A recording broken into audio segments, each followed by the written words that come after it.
नमस्कार। ज्ञानवर्धक के चैनल में आपका बहुत बहुत स्वागत है।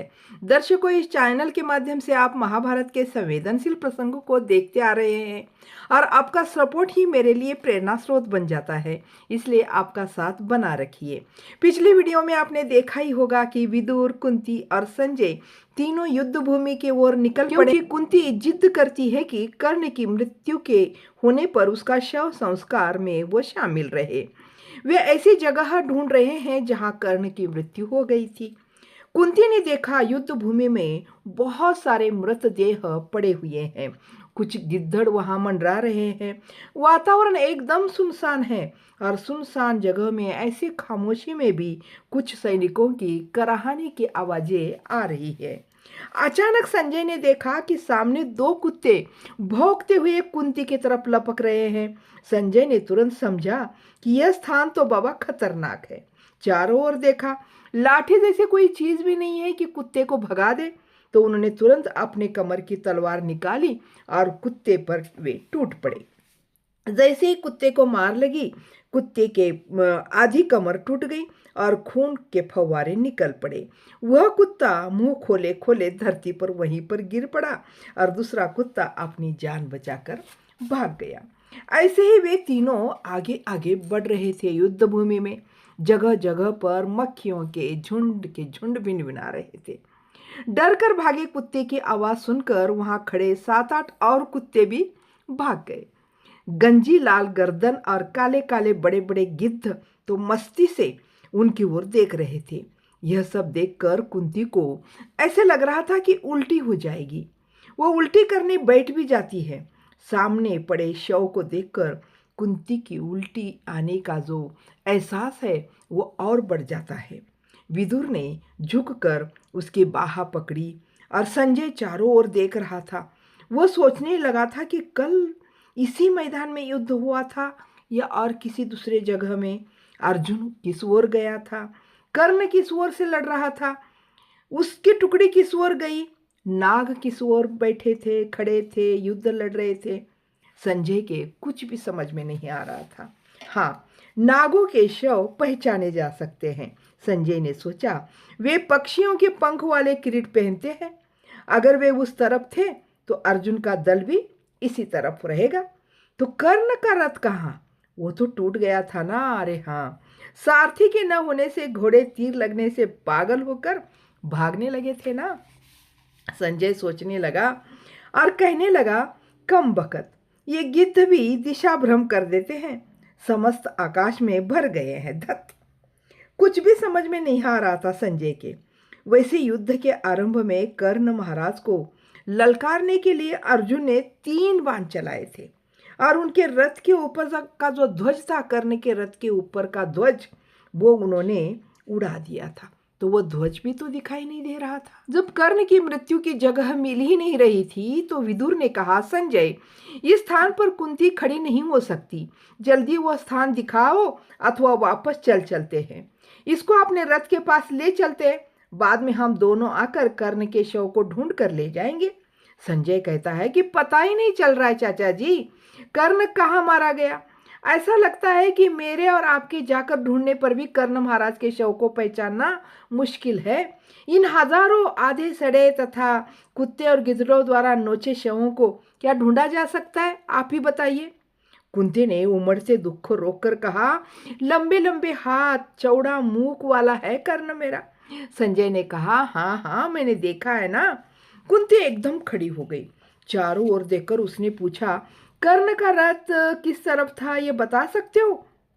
संजय ने कहा, हाँ, वही तो मैं भी सोच रहा हूं ना, पर पता ही नहीं चल रहा है। कुंती तेजी से कदम रखती हुई खुद ही शवों को ढूंढने निकल पड़ती है और एक एक शवों को लांग लांग कर आगे बढ़ जाती है। हाथ, पैर और मुंह की ओर वो देखती है शवों के। विदुर को डर लगा कि कहीं कुंती शवों से टकरा कर गिर न जाए। यह सोचकर वह उसके पीछे पीछे भागने लगा और संजय भी उसके पीछे भागने लगा। इस तरफ से चलकर लगभग आधा भाग तय करने के बाद एक बार खड़ी होकर उसने चारों ओर देखा और बाद में टूटे रथों को ढूंढने लगी। शव तो उसको मिला ही नहीं। विदुर ने कहा, कुंती, तुम्हारे पाँव में एक तो जूते नहीं हैं।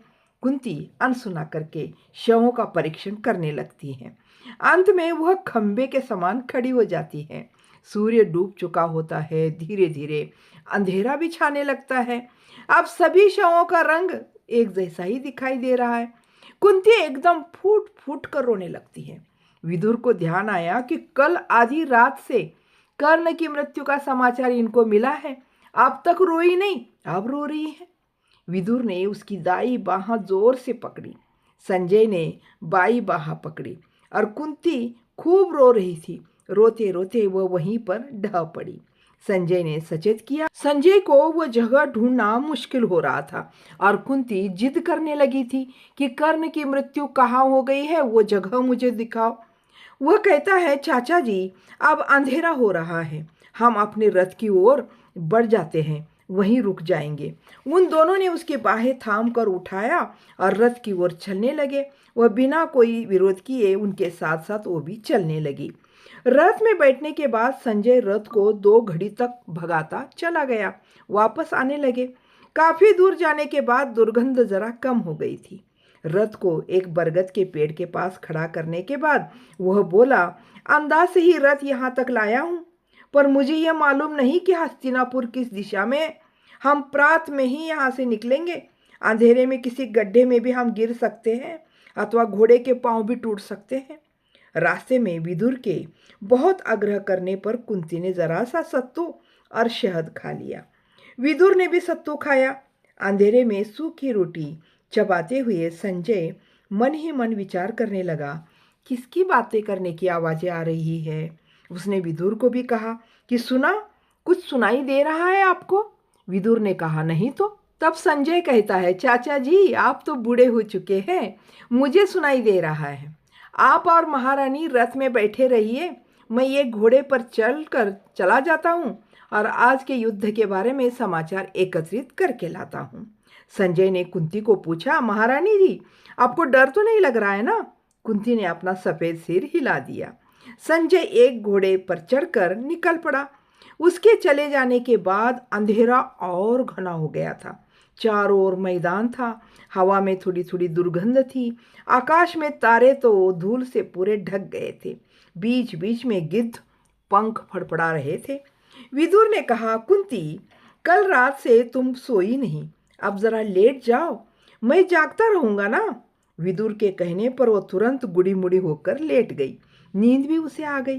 थोड़ी देर बाद कुंती उठी और कहने लगी, देखो हमने जितने शव देखे हैं ना, उन सबको एकत्रित करके लकड़ी डालकर जला दे तो शव संस्कार हो जाएगा ना, इसमें संदेह नहीं है। विदुर को लगा यह काम तो असाध्य है।